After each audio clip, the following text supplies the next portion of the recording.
최승희의 음악이 흐르는 북카페.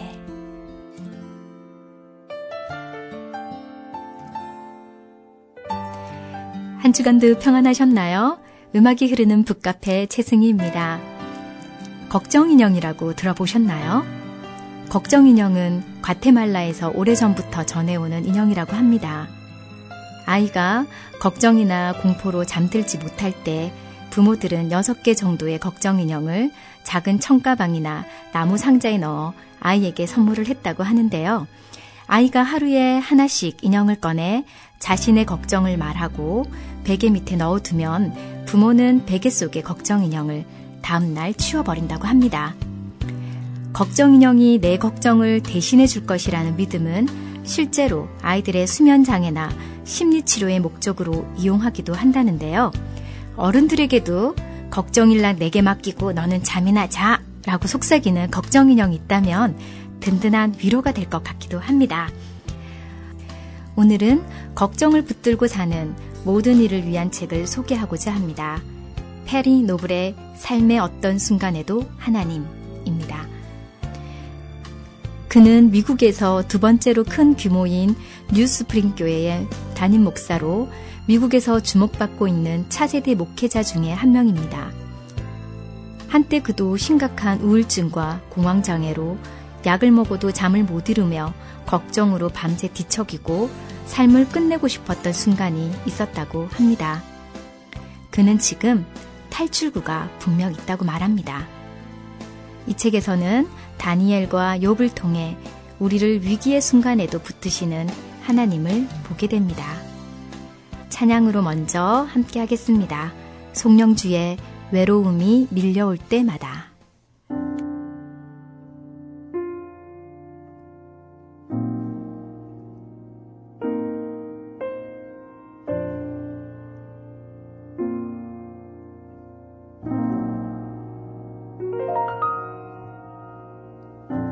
외로움이 밀려올 때마다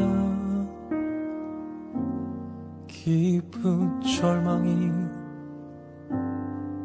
나를 두르고 산다는 것을 생각해보죠.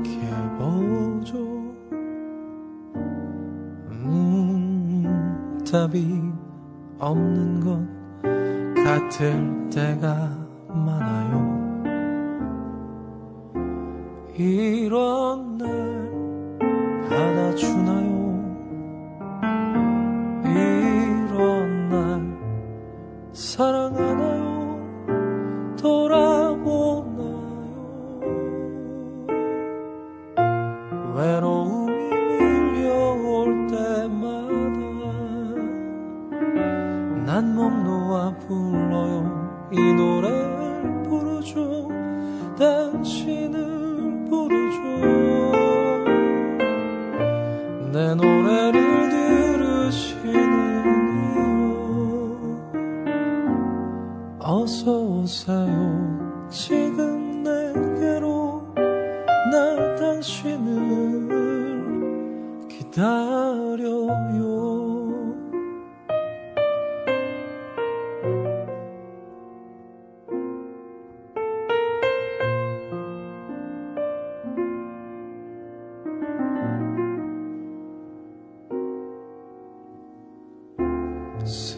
쓸쓸한 마음 찾아와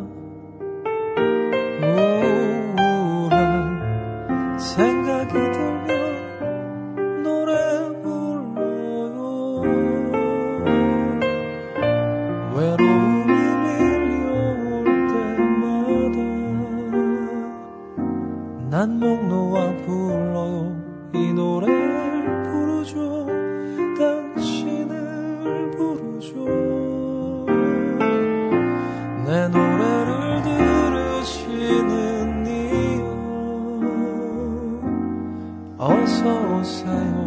지금 내게로 나 당신을 기다려요.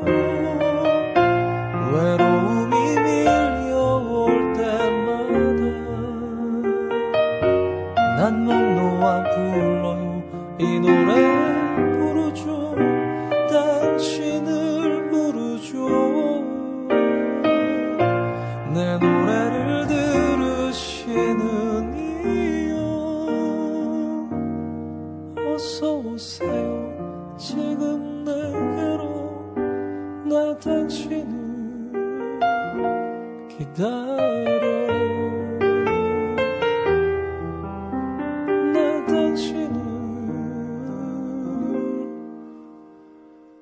기다려요.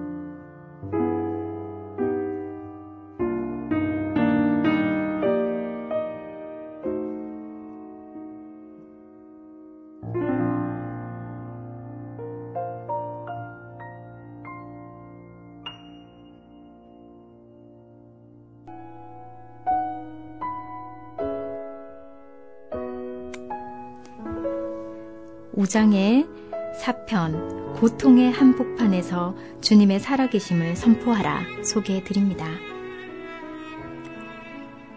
인생은 고달프다. 게다가 대개 고난은 소리 소문 없이 찾아온다. 여기서 고통을 정의할 필요는 없다고 생각한다. 고통이 뭔지 모르는 사람은 아무도 없을 테니까 말이다. 단, 고통의 어떤 종류가 있는지는 확인하고 넘어갈 필요가 있다. 욥은 이 모든 종류의 고통과 싸워야 했다. 육체적 고통. 건강을 잃어버렸을 때 욥은 고통스러워했다. 정말로 끔찍이 고통스러워했다. 혹시 당신도 육체적 고통을 겪고 있는가? 건강에 화신과도 같던 어머니가 암으로 고통받던 모습이 지금도 눈에 선하다. 특히 어머니의 고통으로 두 분의 믿음까지 흔들렸던 것을 생각하면 지금도 가슴이 아프다. 남 얘기 같지가 않은가? 당신도 크게 아파 본 적이 있는가? 건강만큼은 자신했었는데 건강 검진을 받고 나서 며칠 뒤에 암덩어리가 발견되었다는 전화가 걸려왔다. 그 전화가 당신의 인생 방향을 크게 바꾸어 놓았을 수도 있다. 육체적 고통은 우리 믿음을 심각하게 흔들어 놓을 수 있다. 하지만 하나님은 오히려 상처를 그분께 맡기라고 말씀하신다. 오직 나는 가난하고 슬프오니 하나님이여 주의 구원으로 나를 높이소서. 시편 69편 29절. 감정적 고통. 자녀를 모두 잃고 평생 쌓은 탑이 하루아침에 무너져 내렸을 때 느꼈을 감정적 고통이 상상이 가는가? 그 정도로 심한 비극을 겪은 사람은 많지 않겠지만 우리는 모두 나름의 감정적 상처를 안고 살아간다.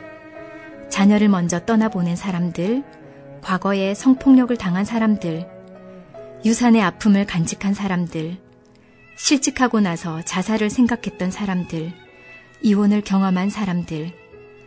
구체적인 상황은 모두 다르지만 거기서 비롯한 마음의 상처는 누구에게나 고통스럽다. 감정적인 고통을 피할 길이 있으면 좋으련만 육체적 상처는 쉽게 눈에 띄고 불치병이 아닌 이상 얼마든지 해결할 길이 있다.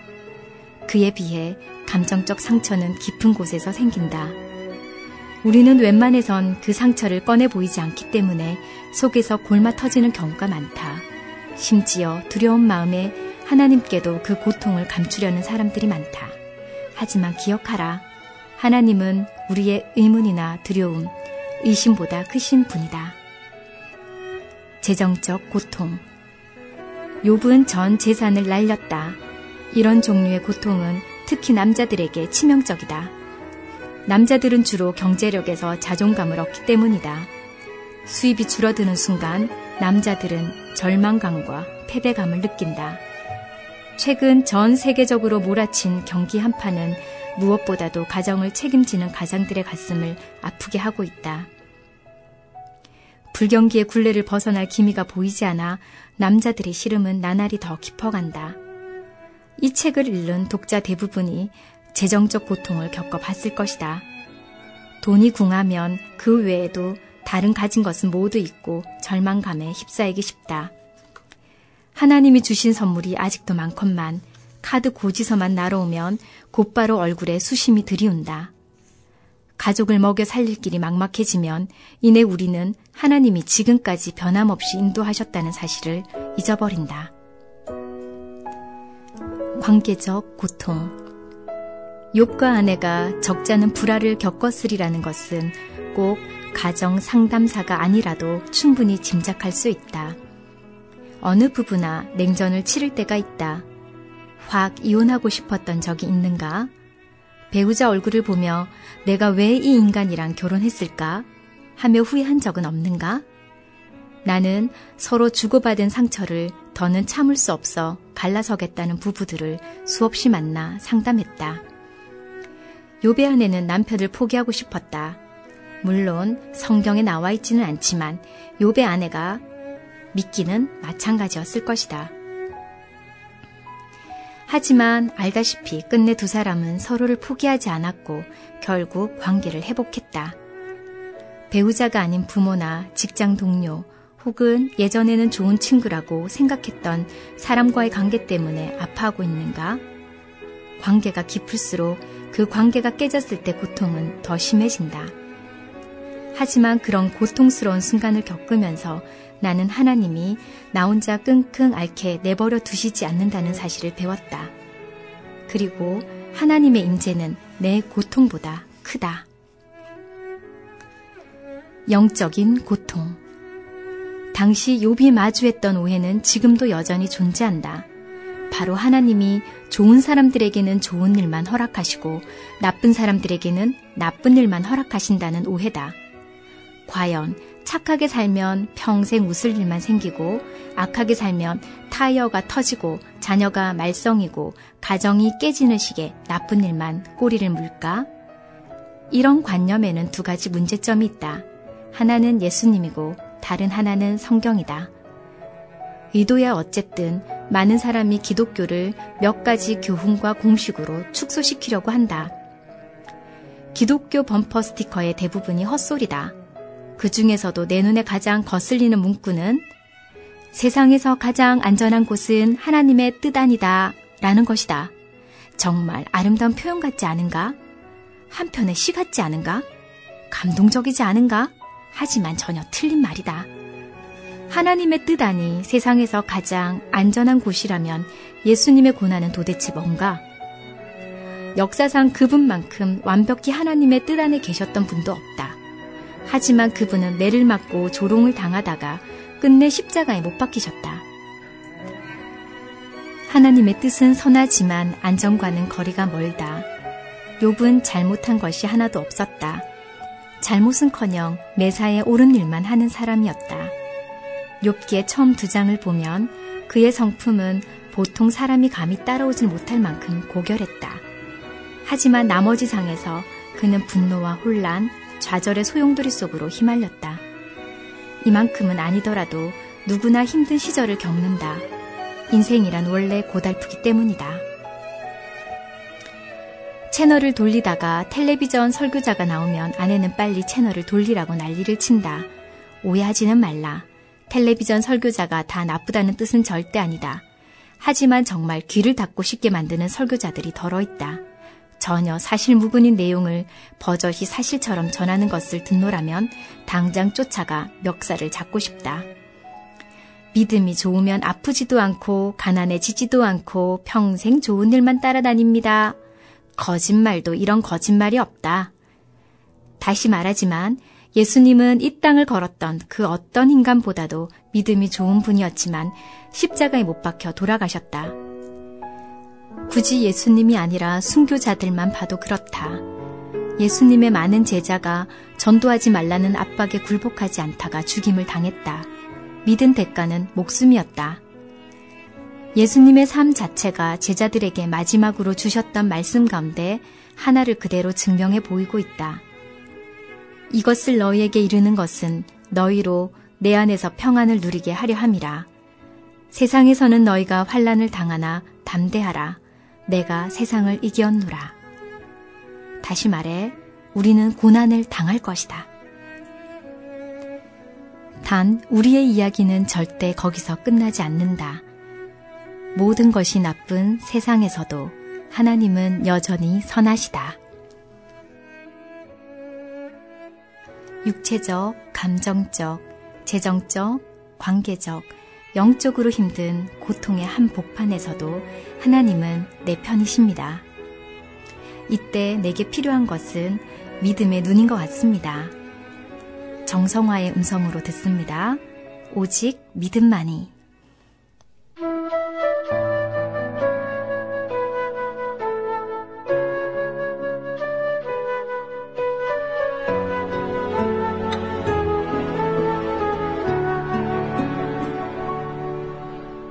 뭘 그렇게 넌 찾고 있는지 고개를 돌려 나를 보아라. 지혜와 재물을 아무리 구해도 소용없는 것이라. 무엇 때문에 아파야 하느냐. 손을 들어 나를 바라라. 능력과 명예를 아무리 구해도 다 먼지와 같을지라. 오직 믿음만이, 오직 믿음만이 마른 사막을 지나도 널 지켜주리라. 거친 광야의 바람이 너를 막아설지라도 너를 안전하게 할지라.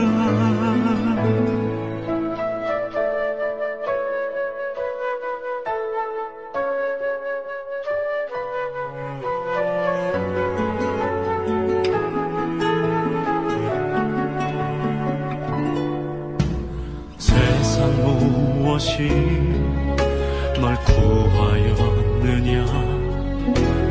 오직 나만 바라볼지라. 지식과 육체가 아무리 좋게도 다 먼지와 같을지라.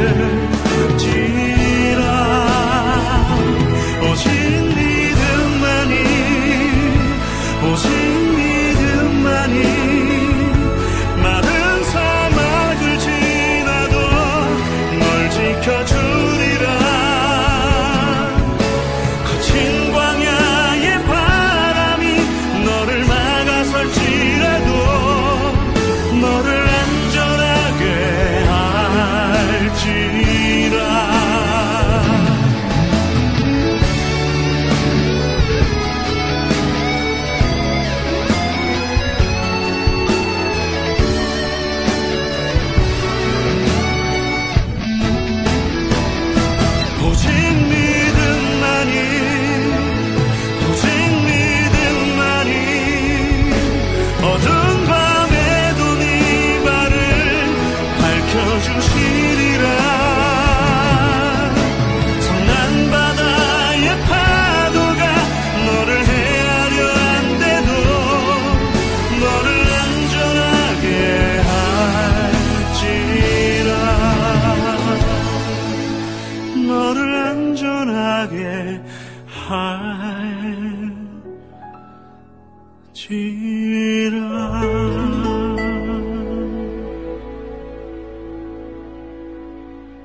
여러분은 지금 AMBC 미주 온누리 방송에서 보내드리는 최승희의 음악이 흐르는 북카페를 듣고 계십니다.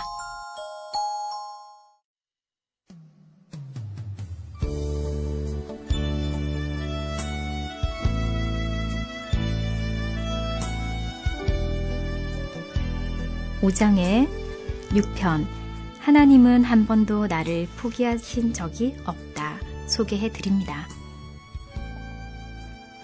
아버지가 되고 나서 내 자신에 대해 많은 것을 알았다. 무엇보다 내가 화를 잘 내는 사람이라는 것을 가장 절실하게 깨달았다. 부모라며 무슨 말인지 다 알 것이다. 자녀 때문에 화가 난 적이 없는 부모는 세상에 없다. 자녀가 질문을 하나 던지더니 하루 종일 쉴 새 없이 뭔가를 물을 때 잠시라도 혼자만의 여유를 즐기려고 화장실에 들어갔더니 1분도 채 지나지 않아 문 아래로 조망만한 손이 들어올 때 아빠 거기서 뭐해요? 역시 가장 화가 날 때는 자녀가 충분히 할 수 있는 일을 포기할 때다. 잠재력이 많은 아이가 뭐든 시작도 하기 전에 포기할 때 부모 가슴은 찢어진다. 우리 딸이 처음 자전거를 배울 때 한두 번 넘어지더니 그만두려고 할 때 너무 답답했다. 일단 요령을 배우면 매일 타겠다고 난리를 칠 것이 뻔한데 말이다. 우리를 향한 하나님의 심정이 이와 같지 않을까? 하나님은 우리가 충분히 할 수 있다는 것을 아신다. 그래서 우리가 포기하지 않기를 바라신다. 그분은 우리가 얼마나 답답한지 잘 알고 계신다. 그분은 우리가 얼마나 피곤한지 잘 알고 계신다. 그분은 우리가 얼마나 힘든지 잘 알고 계신다. 그래도 우리가 포기하지 않기를 바라신다. 지금 욥기 2장에 있는 우리는 다 포기하고만 싶다. 하지만 42장이 오고 있다. 생각보다 훨씬 더 가까이 있다. 하나님은 상황이 어떻게 해결될지 아시기에 우리에게 끝까지 포기하지 말라고 말씀하신다. 고난을 겪을 때 가장 힘든 부분은 하나님이 침묵하시는 것만 같다는 점이다. 욥의 이야기를 읽다 보면 하나님이 3장에서 37장까지 침묵하시는 것만 같다. 나머지 이야기를 모르는 사람 입장에서는 하나님이 욥에게 전혀 관심이 없거나 관심이 있어도 속수무책인 것처럼 보인다. 하지만 하나님의 침묵이 그분의 부재를 의미하는 건 아니다. 42장의 욥처럼 하나님께 복을 받고 싶다면 끝까지 포기하지 말아야 한다. 사도 바울도 영혼의 관점을 가지라고 권고했다. 그러므로 우리가 낙심하지 아니하노니 우리의 겉사람은 낡아지나 우리의 속사람은 날로 새로워지도다. 우리가 잠시 받는 환난에 경한 것이 지극히 크고 영원한 영광이 중한 것을 우리에게 이루게 함이니 우리가 주목하는 것은 보이는 것이 아니요 보이지 않는 것이니 보이는 것은 잠깐이요 보이지 않는 것은 영원함이라. 보다시피 바울은 현재의 고난이 경하다고 말한다. 하지만 실제로 현재의 고난이 가볍게 느껴지는가? 가당치 않은 말이다. 정말이지 괴롭다. 나 같은 상황에 처하면 그런 소리가 나오지 않을 거야. 과연 그럴까? 바울의 삶을 보라. 그는 수차례 매질을 당했다. 잔인한 넷방식으로 돌에 맞고 죽게 내버림을 당했다. 배가 난파했고 억울하게 고소를 당했다. 그런데 그토록 고통스러운 고난이 가볍다고 한다. 더 좋은 것이 오고 있다고 한다. 힘든 시기를 지날 때 우리가 해야 할 일은 눈앞의 상황에서 눈을 떼는 것이다. 왜냐하면 예수님은 우리가 맞은 그 어떤 상황보다도 크시기 때문이다. 내가 왜 이런 일을 당해야 하지? 그런 어리석은 질문은 그만두고 좀 더 생산적인 질문을 던지는 게 어떨까? 하나님, 이 상황을 통해 제게 무엇을 가르치려고 하십니까? 하나님이 욥에게 새롭게 주신 복을 다 알 수는 없지만 성경에서 몇 가지 복을 확인할 수 있다. 우선 하나님은 욥에게 예전보다 더 많은 재물을 주셨다. 욥기의 첫머리를 보면 그가 원래 가졌던 재산의 규모가 나온다. 그의 소유물은 양이 7,000마리요, 낙타가 3,000마리요, 소가 500결이요, 암나귀가 500마리이며 종도 많이 있었으니 이 사람은 동방 사람 중에 가장 훌륭한 자라. 그런데 욥기 결말 부분을 보면 하나님은 욥에게 전보다 2배의 복을 주셨다.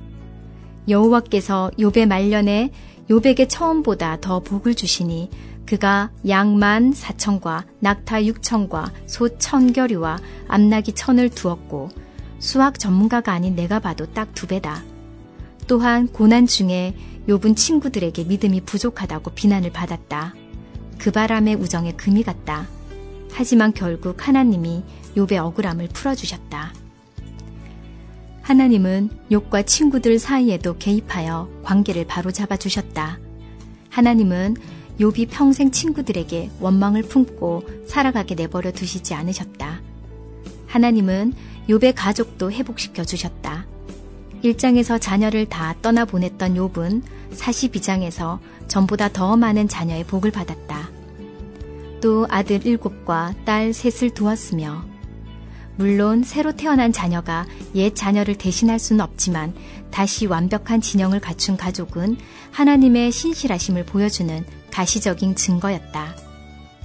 그 후에 욥이 140년을 살며 아들과 손자 4대를 보았고, 그리고 말할 것도 없이 자녀가 이렇게 많이 생겼다는 것은 비온 뒤에 땅이 굳는 것처럼 욥 부부의 금실이 전보다 더 좋아졌다는 말이다. 하나님은 삶의 모든 면에서 욥을 회복시키고 복을 주셨다. 그 하나님이 당신에게도 그렇게 해주시리라 믿는다. 그만두고 싶은 유혹에 시달린 적이 한 번도 없다고 말할 수 있다면 얼마나 좋겠는가. 그러나 나는 좋은 시절이 다 갔다는 생각에 더 이상 살아갈 의욕을 잃은 적이 한두 번이 아니다. 그리 오래되지 않은 과거의 일이다. 지독한 절망에 사로잡혔던 순간이 기억난다. 한 번에 큰일이 일어난 건 아니었고 수십 가지 작은 일이 쌓이고 쌓여 나를 자포자기 직전으로 몰아갔다. 다행히 그때 한 친구를 만나 새롭게 삶의 의욕을 불태울 수 있었다. 그때 그 친구가 해준 말이 지금도 귓가에 생생하다. 모든 것을 그만두고 싶다고 하자 그는 내 눈을 똑바로 쳐다보며 말했다. 그러지 말게. 백기를 들지 말아야 하는 이유가 있겠냐고 묻자 이렇게 답했다. 언젠가 우리가 훨씬 더 큰 고초를 겪으신 분 앞에 서기 때문이네. 알다시피 그분은 배신과 매질, 채찍질을 당하셨지 않은가? 상상도 할 수 없는 고통을 겪으셨지. 우리는 그런 분을 따르고 있어. 그분이 포기하시지 않았으니 자네도 포기해서는 안 되네. 하나님은 당신이 겪고 있는 시련보다 크신 분이다. 하나님이 당신을 포기하시지 않았는데 왜 포기하려고 하는가? 우리를 걱정거리로 내몰았던 모든 문제에서 하나님은 우리의 문제보다 크신 분임을 믿게 됩니다.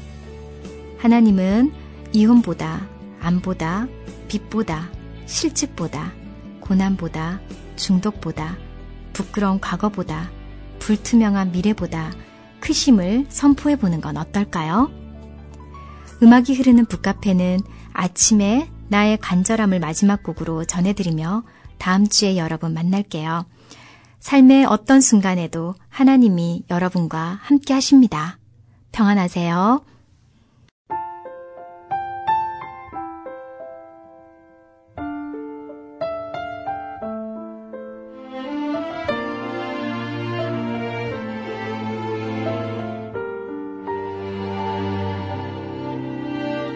나의 간절한 기대와 소망을 따라 아무 일에도 부끄럽지 않게 하소서. 오직 전과 같이 지금도 담대하여 나의 모습에서 주만 보게 하소서.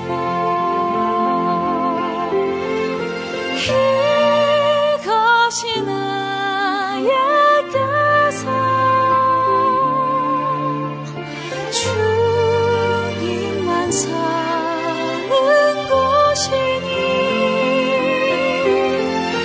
나의 생명이 끝나도 기쁨이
모습에서 주만